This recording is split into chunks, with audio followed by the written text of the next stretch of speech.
আপনি জানেন কি আপনার সুন্দর একটি ভিডিও কেন ফর ইউতে যাচ্ছে না? আমি বুঝিয়ে বলি।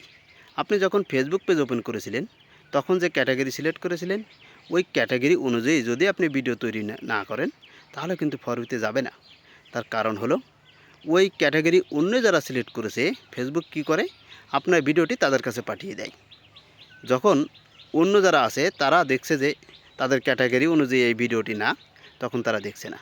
তখন ফেসবুক মনে করে এই ভিডিওতে তেমন কিছু নাই, শিক্ষণীয় কিছু নাই, মানুষ কেন পছন্দ করছে না, তার মানে এর ভিডিও ভালো হচ্ছে না। তখন ফেসবুক নিজে থেকেই কনফিউজ হয়ে যায়, কারা এই ভিডিওগুলো পছন্দ করবে, কাদের কাছে পাঠাবো। এই জন্য নিজে থেকেই প্রমোট করা ছেড়ে দেয়।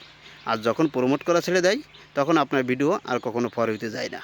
জাস্ট কিছু ভিউ হয়, এই ভিউগুলো আসে, আপনার ফলোয়ার যারা আছে তারা কিছু দেখে এবং বাইরে থেকে দু একজন কিছু দেখতে পারে, কিন্তু ফর ইউতে যাওয়ার মতো ভিডিও আপনার হয় না।